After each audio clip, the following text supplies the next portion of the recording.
Sziasztok! Hát itt az M4 F82 Competition. 2017 8. havi az autó, 47 000 kilométer van benne, 46 500-zal lett véve, és most hát kb. Egy ezres tettem be, úgyhogy 47 500 körül van.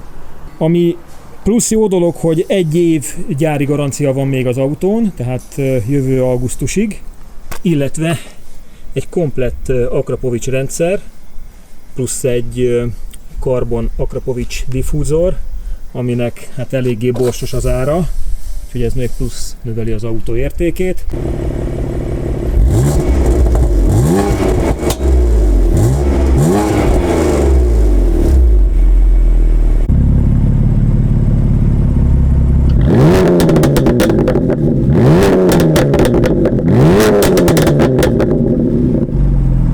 A szín az pedig, én inkább a fekete, szürke párti voltam, vagy inkább ilyen grafit szín, de ez a narancs, ez valami gyönyörű szerintem. Ez a 2-es változat, mert a facelift előtti verziókon elvileg egy kicsit másabb volt a szín, vagyis más beszállító hozta a festéket, de ahogy a fórumokon sikerült kibogarásznom, elvileg nem volt semmilyen változás magában a színben, ha bár van, aki azt mondta, hogy több benne az arany, van, aki azt, hogy a vörös, de a hivatalos álláspont az az, hogy maradt a szín. Egy karbon lökhárító toldatot már rendeltem hozzá, sajnos nem jött meg késik 2 hetet, hát bízunk benne, hogy megérkezik. Aztán, hogy mit szeretnék még, azt majd a srácokkal megbeszéljük bent, mert most olajcsere lesz az autón, de a részletekről majd a fiúkkal beszélünk bent. Jó napot kívánok! Hello! Egyedül vagy? Nem, a Christopher itt van, hát Bencénk most nincsen, legénybúcsún van. Ó, jaj. Reizi mindjárt bejön, Na jó. egy picit segíteni. Ma lenne akkor az olajcsere, de még a mai epizódban szerintem először is mi foglalatoskodsz itt? E46, 320 így, 2 lengéscsillapítót cseréltünk már, azok tönkrementek, 1,5 évesek, hát garanciáztatja a tulaj, ugye ő vette. Illetve egy termosztátcsere, ugye ezekben jellegmezős termosztát van, itt látni, onnan tudni, hogy van rajta egy csatlakozó, itt ez. Az lett kicserélve, most feltöltöm vízzel, megyek egy próbakört, aztán nézzük az M4-et. Nézzük az M4-et, de még valami, neked van egy E93-35 id. Igen. És itt van egy nagyon nagy durvulás készül, úgyhogy a mai epizódban erre rá fogunk pillantani. Mi történik pontosan egy pár szóban? Hát... Az ingyenceknek szerintem 1-2 szóba elmondhatnám, mert ez durva lesz. Igazából úgy gondoltam, hogy egy picit stabilizáljuk a motort, hogy jó a gyári belső, de jobb, ha még erősebb. Nullára van szedve az autó, legalábbis a motor része, ugye motor kint. Ezt majd meg fogjuk mutatni. Jó, a részletekről de... beszéljünk majd akkor később, mert van szerintem érdekesség bőven. Van bőven. Annyi, hogy ezt gyorsan befejezem. Foglalkozunk az M4-jel, közben bejött a Christopher. Na, Christopherhez is átfordulok. Szia Christopher! Te egy ilyen kis plusz munkát bevállaltál itt egy... Hát Honda után kezet is kellett Jaj, egy hölgy kislányával bejött és mondta, hogy esetleg meg lehetne húzni a... Jeleztem neki egyébként, hogy életveszélyesek a gumiai. 1000 évesek, én ezzel a boltban nem indulnék el. Tomi, akkor mész egy kis próbakörre. Most az előbb megmutattátok, hogy milyen volt a lengéscsillapítója az autónak.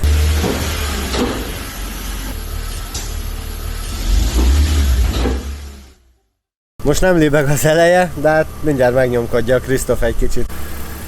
Hát igen, ez most sokkal jobb.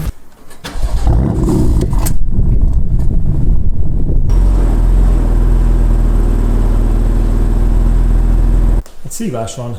Hát igen, a gyári istával küzdök éppen, mert valami programhiba miatt a menüpontjaiban nem szöveg látszik, hanem csillagok, meg számok, meg kettős keresztek. Ez már volt ilyen egy párszor. Hát igen. És akkor sajnos újra kell rakni, kitörölni mindent, úgyhogy van vele szívás. Itt az S55B30 kódjelű turbós benzinmotort láthatjuk. Ez egy 6 hengeres Iker turbós motor, 2 egyforma méretű turbóval. Menjünk vissza a kezdetekhez, ugye 2006-ban megjelent az N54 kódjelű 6 hengeres, szintén Iker turbós motor, ami úgymond a BMW-nek az első 6 hengeres benzines turbomotorja volt. Hát azért van itt változás bőven az első modellhez képest, például ami legelőször szembe tűnő, az egy vizes kúler. A turbofeltöltő hűtésére van külön egy elektromos vízpumpája, meg ugye az a mechanikus. Ezen kívül ami változás, hogy ezen már 2 darab nagynyomású üzemanyagpumpa van, 3000-es fordulatig csak az egyik működik. Üzemi nyomása 50 és 200 bár között van, tehát hogy ebben változás nem volt.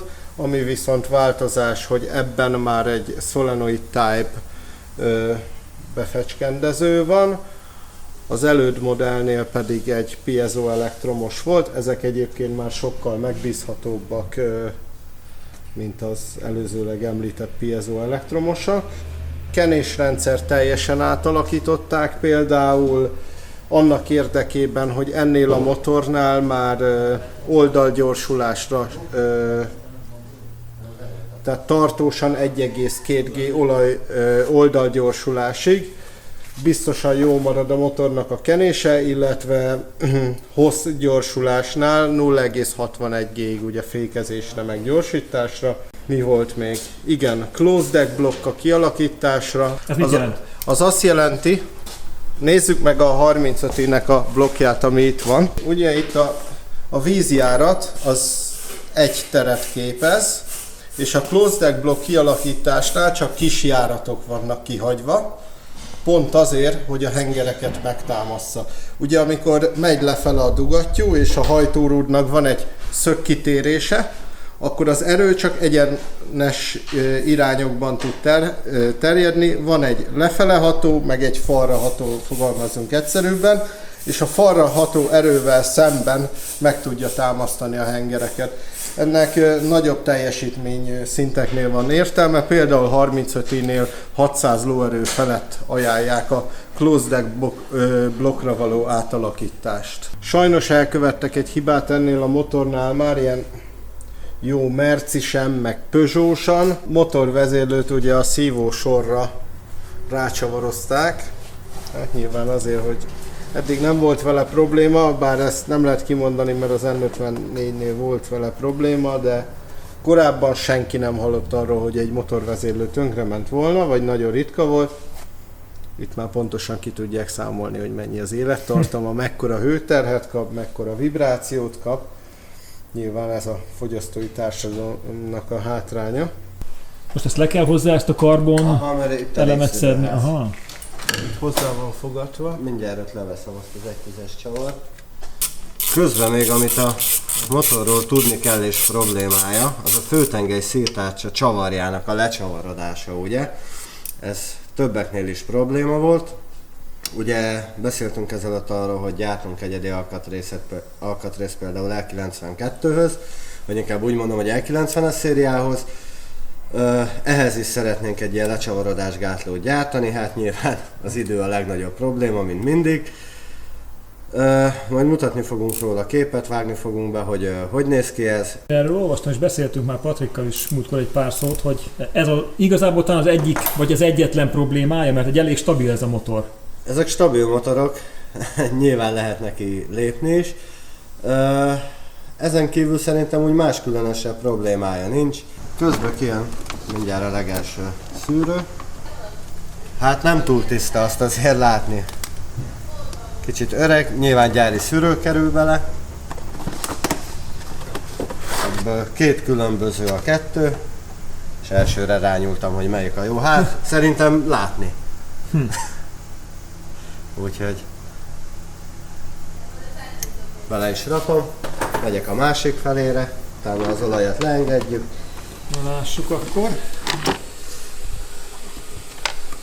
Hasonló állapotok Hát vannak. hasonló. Ja. Egyébként az autó az Magyarországon volt szervizelve. Tehát itt látni igazából, ahol kevesebbet kapott. 2 nagy magyarországi BMW szervizbe volt az autó szervizelve. Úgyhogy az előéletét azért ismerjük. Hibátlan.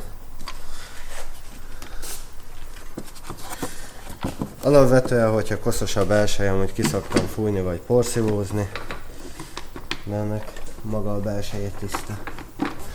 Ezt ide bedobom, hogyha esetleg picit kicsöpörészne. Azért szoktam kivenni, hogy az olajszűrőházból is le tudjon folyni. Úgy, ennyire kilazítom, felemeljük. Hát, jön le az olaj, mindjárt leszedi a burkolatokat Christopher, és akkor átnézzük meg az autó alját.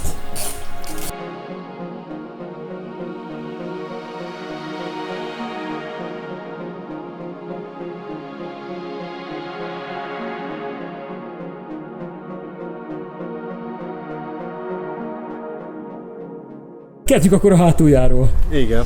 De amit szoktunk emlegetni, hogy gyári vagy annál jobb.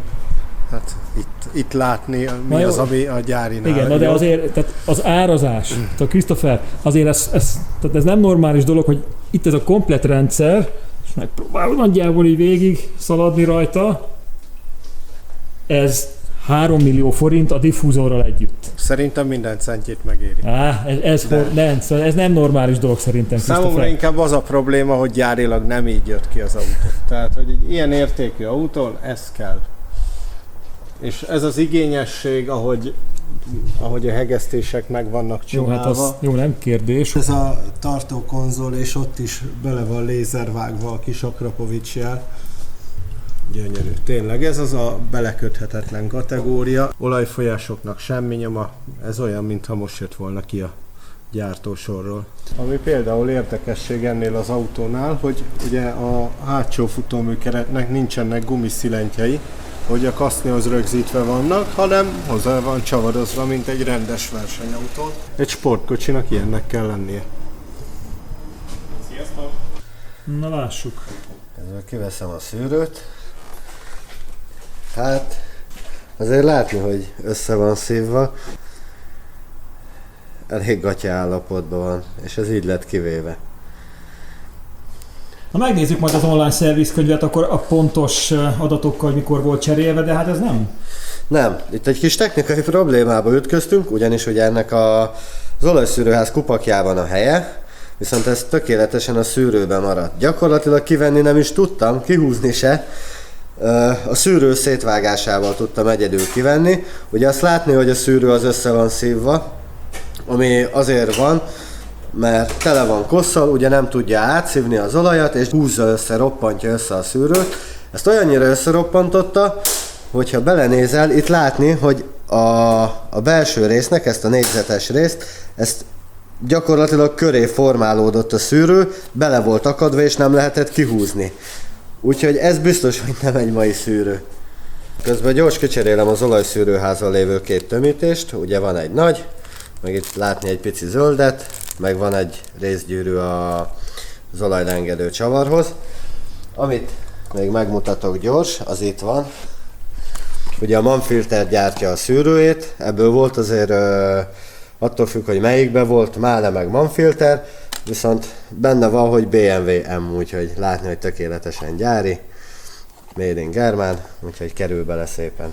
Alapvetően ugye a szűrőknél van, amelyiknél van top felirat, ugye az mindig a felső, mint egy dugattyúgyűrűnél. Feliratot én mindig fölülre teszem, abból baj nem volt, és ennek ennyivel rá kell mennie. A másik meg le se jött. Akkor itt valaki nagyon-nagyon... Nem is tudok, mit mondjak erre most, hogy a tulajdonost ekézzem, vagy... Hát, vagy nem tudom, hogy mit. Szerintem sokszor a tulajdonos se tud róla, az a baj, hogy találkoztunk mi is olyannal, hogy ide jöttek, konkrétan egy példa, egy egyes BMW vezérléscsere, ide jött a tulajdonos, hogy zörög a lánc, legalábbis, hogy valami baja van a kocsinak pontosan, meghallgattam, én úgy állapítottam meg, hogy zörög a lánc, fölhívtam a tulajdonost, hogy ez lánc problémás autó, azt mondta, hogy lehetetlen, mert azt hiszem egy éve láncozták, kifizetett 160 000 forintot. Jó, mondom, akkor átnézem még, de mondom, az lánc lesz. Odahívtam a Christophert, ő is egyből azt mondta, hogy lánc. Odahívtam a Bencét, Ő is azt mondta, hogy lánc. Mondtam a tulajnak, hogy szétszerelés után meg fogom tudni nézni, viszont a szelefedél tömítéssel látni a gyártási dátumot, és az gyári volt. Innentől kezdve az le se volt véve. Vagy visszarakták a gyárit, de az meg egy nem szép munka, mondjuk Hát úgy. tényleg nem. És láncos is volt az autó, nem is tévedtünk, hála Isten. A tulaj mégis úgy tudta, hogy meg van csinálva. Az a baj, hogy ezek után nem tudok rá mit mondani. Jó, mindegy, megnézzük az online szervizkönyvet, és akkor ott talán okosabbak leszünk majd. Lekérdezzük, aztán kiderül. Leellenőrizzük az olajcseréket, itt vagyunk a BMW R-ben. Itt lehet hozzáférni mindenféle gyári előírásokhoz. 5. hóban esedékes, tehát akkor ez már lejárt. 5. hóban. De a kilométer szempontjából még nem futottunk ki? Kilométer szempontjából még nem. A második, ez 27 000-nél? 2019. 6. hó 24-én. Volt 27 000 benne, tehát akkor ez 20 000-rel ezelőtt volt. 47 van benne, az azt jelenti, hogy Hivatalosan akkor kb. 20 000-et ment volna el. Tehát 20 000 után így kellene kinézni ennek Nem. a szűrőnek? nem. A gyári 5 éves vagy 100 000 kilométeres garancia. Az akkor még él. Hát, köszönöm szépen. Megmondom őszintén, bennem is felvet azért kérdéseket ez a szűrő állapot, de nyilván nem én vagyok a szakember, de hát ti ketten is egyöntetően azt mondtátok, hogy azért 20 000 km után nem így kéne kinéznie. Hát nem tudom. Elvileg akkor, hogy láttuk, nem régiben lettek cserélve a betétek elől-hátul, és Christopher azt mondja, hogy még talán egy-egy betétet akkor Talán, kibírnak hogyha a finoman tárcsák. mész vele, a nagykönyv szerint ez a betét lekopna és cserélni kéne. Akkor megy bele a jóság. Originál BMW Oil. És akkor 6,5 liter? 6,5 liter.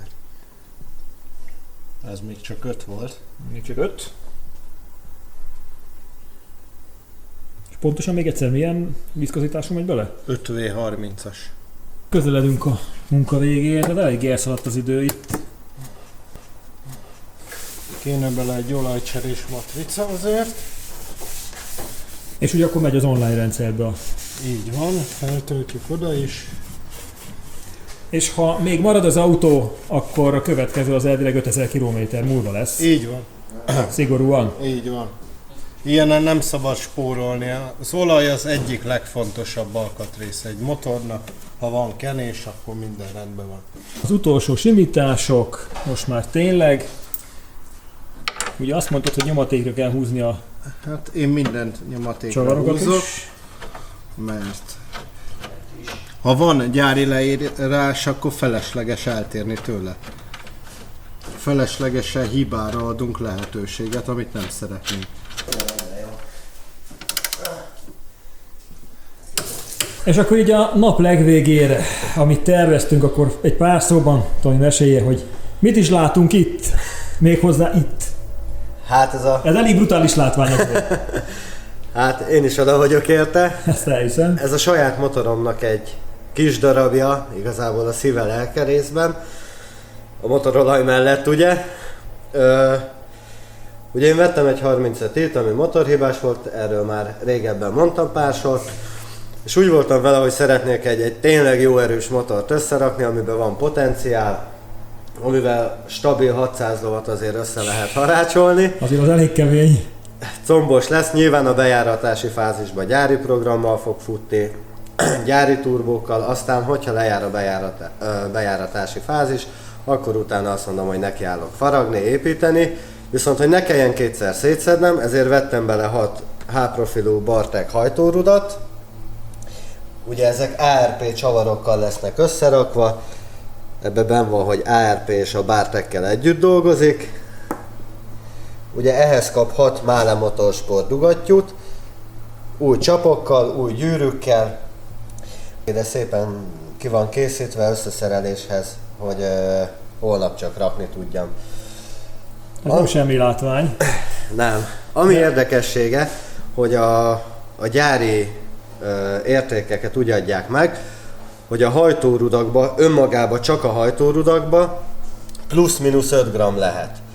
Na, ezekről annyit kell tudni, hogy itt a Bartek gyárilag úgy adja meg, hogy plusz-minusz 1 gram, mi nyilván végigmértük az összes hajtórudat, az összes csavart, az összes dugattyút, csapot, mindent, és gyakorlatilag a legnagyobb eltérésünk az 0,3 gram. Úgyhogy fél gram nincs az egészbe. Ez ugye azért lesz jó, mert nem lesz vibráció, ennek úgy kell járni, hogy szinte nem is érzi az ember. És hát, hogyha meg tudnád mutatni, hogy a gyári hogy néznek, így össze tudnánk hasonlítani? Hoztam egy gyári hajtórudat, meg itt egy Bartek, hogy azért látni, hát combosabb. hogy sokkal. Úgyhogy ez így szépen össze lesz rakva. Közben itt hoztam nektek egy grammos mérleget. Nézzünk meg például 2 csapszeget. 92,1 gram. Nézzünk egy másikat. 92,1. Ugyanúgy. Meg teszt jelleggel nézhetünk egy dugattyút is. 3,18,8. Hát most 1/10 csal. Hoppá. 1,10 gram van benne. Annyit akkor azért még el lehet valahogy viselni.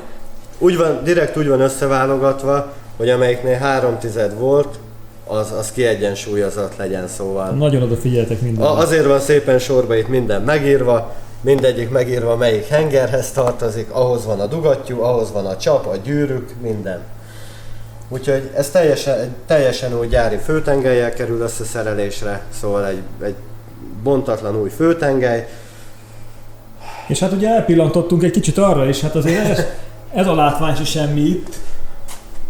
Hát ez még ilyen kicsit készülő fázisban van, ugye minden meg van írva, honnan mennyi lett levéve, síkba lett köszörülve a blokk maga is, síkba lett köszörülve a fej is. Ennek tudatában lett hengerfejtömítés is vásárolva, ugye. Minden alkatrész, vagy gyári, vagy annál jobb, hogy például a főtengely csapágyak azok gyári BMW, ahhoz kerül ACR Racing hajtókarcsapágy. Hát a hajtórúd megdugót azt láttuk, ugye. Fú, ez nagyon komoly lesz. Lesz benne akarat. Jó, hát mindegy, az összeszerelésnél majd azért jó lenne, hogyha itt tudnék lenni, meg hát utána persze a kipróbálásnál is. Mindenképpen viszlek vele, mehetsz is vele, annyi, hogy az első 10.000 kilométer az sajnos tojáshéjjal történik. Nyilván óvatosan megy, majd aztán utána nagyon brutális lesz. Hát kezdetnek ilyen 450-500 ló vele a cél. Azért durva, hogy kezdetnek ilyenekről beszélünk, hogy ekkora számukról. Jó, hát figyelj! Úgy gondolom, hogy a Christofénál sikerült bizonyítani, az jelenleg 420 ló, de aztán abban is van még potenciál, úgyhogy csak azt mondta, hogy nem akarja programozni. Na jó, hát figyelj, határa csillagos ég, ilyen cuccokkal meg gondolom bírni is fogja, úgyhogy hát akkor visszatérünk majd, hogyha jön az összeszerelés. Nagy nehezen sikerült belépni a rendszerbe. Nagy nehezen. Azért ez tényleg kényszenvedés volt. Hát, hál' Isten a BMW nem olyan autókat gyárt, amilyen diagnosztikát. Tehát akkor el lett végetve az olajcsere. Igen. Nem kilométerben, hanem akkor igazából időintervallumban lett túllépve, ugye? Igen. Itt látszik, hogy 44 nappal lett túllépve az olajcsere, ugye 2 év vagy 20.000 kilométer, itt is 44 nap, illetve amit jeleztem az előbb, hogy a gyertyákat is cserélni kell, mert azzal is mínusz 44 napban vagyunk. Bár a kilométer meg még nem indokolja, hogy cserés legyen. Mindenesetre a következő alkalommal akkor gyertyacsere is lesz. A legutolsó momentum, ami majdnem már feledésbe merült, nem, a pollenszűrőnek a cseréje. Így van. Az itt benn van alul. Jó súlya is van. Akkor ez sem most lett, hogy mondott, cserélve. Hát érezhetően. De hát látni is, hogy... Hát nem kapta meg az autó azt, ami járna neki. Ez az igazság. Nem, hát az a baj, hogy sokan betartják a gyárilag előírtat. Pedig néha jobb egy picit jobban odafigyelni rá, meghálálja. Ennyi lett volna a mai nap, eléggé sűrűre sikeredett. Jövő héten jövök majd a gyertyacsere miatt, és szerintem rengeteg minden érdekesség lesz. Fiúk, jövő héten gondolom sok minden lesz még, mint most. Hát lesz bőven, de gyere nyugodtan. Mindenképpen jövök, és akkor a gyertyacserét azt meg tudjuk csinálni, gondolom. Persze. És még sok más érdekesség is lesz. Addig is sziasztok! Sziasztok!